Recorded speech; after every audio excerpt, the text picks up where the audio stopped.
Olá, bem-vindos a mais uma viagem na história. A nossa viagem de hoje nos leva a uma história incrível sobre um japonês que lutou até o fim.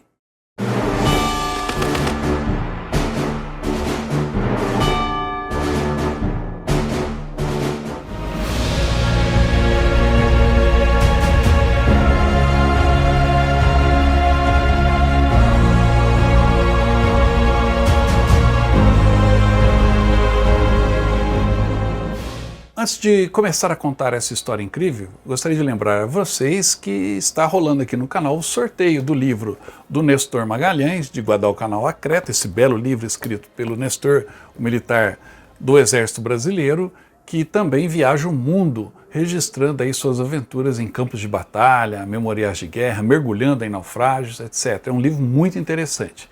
Além disso, você também concorre à revista Reis do Wester, editado pelo Primágio Mantove, ao baralho da Royal Air Force, um baralho de recrutamento da Royal Air Force que o Han trouxe especialmente da Holanda para nós, ao PIN da Liberdade na Holanda durante a Segunda Guerra Mundial e a uma camisa do Viagem da História. Esses brindes serão sorteados em breve aqui no canal e para concorrer, ao final eu vou explicar como que você faz, mas já vai dando o seu like aí no programa.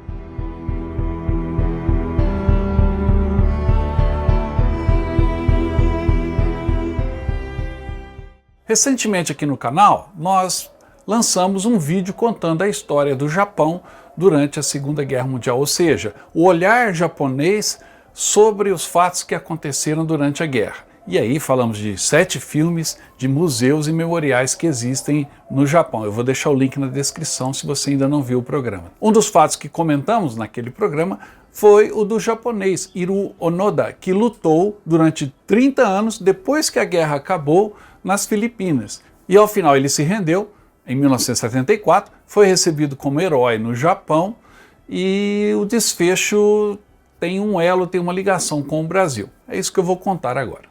Hiroo Onoda nasceu em 19 de março de 1922, em Kainan, no Japão. Ele foi um ex-oficial da inteligência do Exército Imperial Japonês que combateu na Segunda Guerra Mundial e foi um dos últimos soldados japoneses a dar baixa quase 30 anos após o término da guerra. Onoda havia treinado como oficial de inteligência no curso de comando Futamata, da Nakamo School.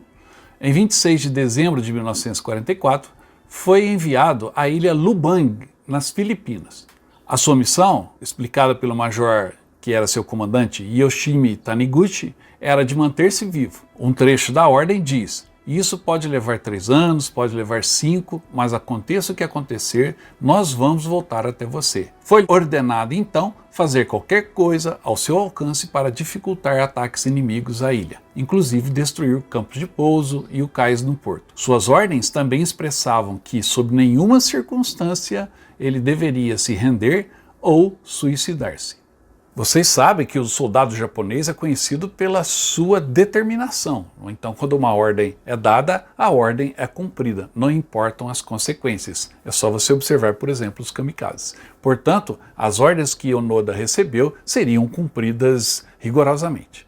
Onoda estava lá quando a ilha foi recuperada pelos aliados em fevereiro de 1945, no finalzinho da guerra. A maioria das tropas japonesas que estavam na ilha de Lubang morreu ou foi capturada por forças americanas. No entanto, Onoda e diversos outros homens esconderam-se na selva densa. Onoda então continuou sua campanha vivendo inicialmente nas montanhas, com 3 soldados. Um de seus camaradas, no entanto, rendeu-se às forças filipinas, e os outros 2 foram mortos em batalhas com as forças policiais locais, um em 1954 e o outro em 1972. E com isso Onoda ficou sozinho nas montanhas.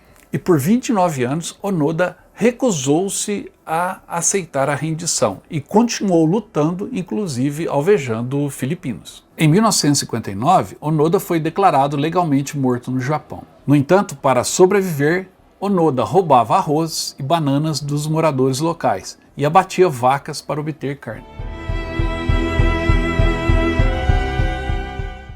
Mas eis que aí surge um estudante japonês nessa história, e no início dos anos 70 ele encontrou-se com Onoda no meio da floresta.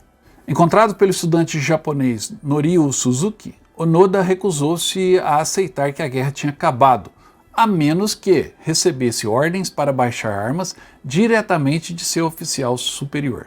Este estudante, Suzuki, então se prontificou a ajudar nessa história e retornou ao Japão com fotografias de si mesmo e de Onoda, como prova de seu encontro no meio da floresta. Então, em 1974, o governo japonês encontrou o oficial comandante de Onoda, Major Yoshimi Taniguchi, que havia se tornado um livreiro. Taniguchi então foi enviado para Lubang, nas Filipinas, para tentar convencer o Onoda de que a guerra finalmente havia terminado e levou as suas ordens por escrito.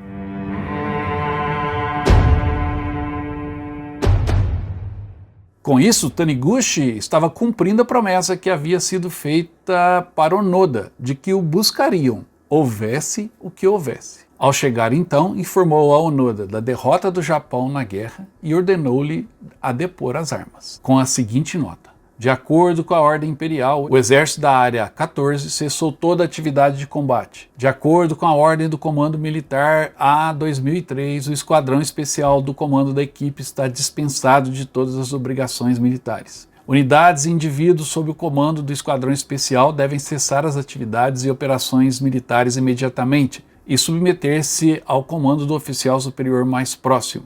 Se nenhum oficial puder ser encontrado, devem comunicar-se às forças americanas ou filipinas e seguir suas diretrizes. Estas eram as ordens. Onoda, então, foi oficialmente comunicado, 29 anos depois.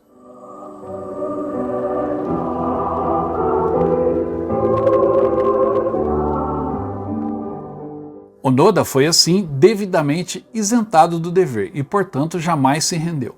Emergiu da selva 29 anos após o fim da Segunda Guerra Mundial e aceitou a ordem do oficial comandante vestindo seu uniforme e espada, com o seu rifle Arisaka 99, ainda em condições operacionais, com 500 cartuchos de munição e diversas granadas de mão, bem como a adaga que sua mãe havia lhe dado em 1944 para a proteção. Embora tivesse matado aproximadamente 30 habitantes filipinos e engajado diversos tiroteios com a polícia, as circunstâncias destes eventos foram levadas em consideração na situação, e Onoda recebeu o perdão do presidente filipino Ferdinand Marcos.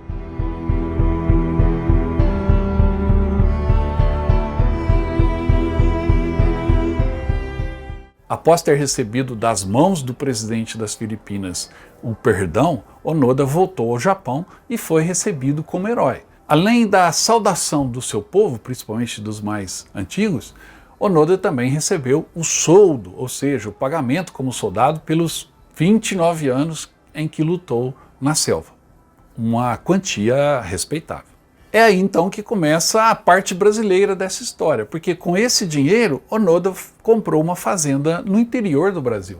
Depois de sua baixa, em 9 de março de 1974, Onoda se mudou para o Brasil, onde se tornou um fazendeiro de gado na colônia agrícola de Jamique, em Terenos, Mato Grosso do Sul. Após se estabelecer como fazendeiro, publicou uma autobiografia, Sem Rendição, Os 30 Anos de Minha Guerra, que foi publicado no Brasil, inclusive pela Bibliex. Nesse livro, ele detalha sua vida como combatente de guerrilha em uma guerra há muito tempo terminada. Depois, revisitou a ilha de Lubang em 1996, doando $10.000 para a escola local. Casou-se com uma japonesa, voltou para o Japão para administrar um acampamento para crianças, mas voltava também com regularidade ao Brasil para administrar sua fazenda. Onoda faleceu em Tóquio em 17 de janeiro de 2014, aos 91 anos, deixando família, inclusive familiares aqui no Brasil. Aqui no Brasil ainda se encontram diversos familiares de Hiro Onoda. Os filhos de um de seus irmãos, Tadao Onoda, ainda vivem no Mato Grosso. E aqui também tem muitos netos que ainda carregam seu sobrenome. Antes de seu falecimento, Onoda recebeu, em 6 de dezembro de 2006, a Medalha do Mérito Santos Dumont da Força Aérea Brasileira. E a Assembleia Legislativa do Mato Grosso do Sul concedeu-lhe, em fevereiro de 2010, o título de cidadão sul-matogrossense.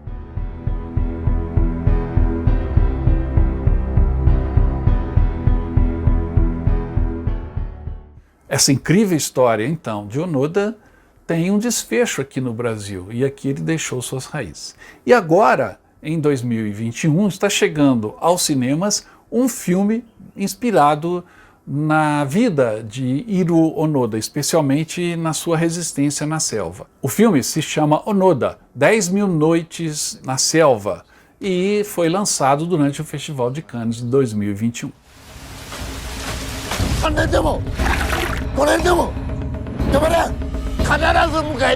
奴らはワーオーバーと言っていました。みんな聞きましたよね。お前のその態度！二人になったからってな、安全だと勘違いすんじゃねえぞ！いいか？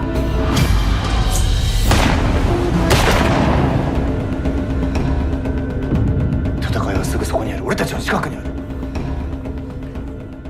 Espero que em breve a gente possa assistir mais essa produção de guerra japonesa. Lembre-se que tem um programa aqui no canal, eu deixei o link aí na descrição, para que você possa assistir e conferir outros filmes de guerra japoneses e outras histórias interessantes como essa, tá bom?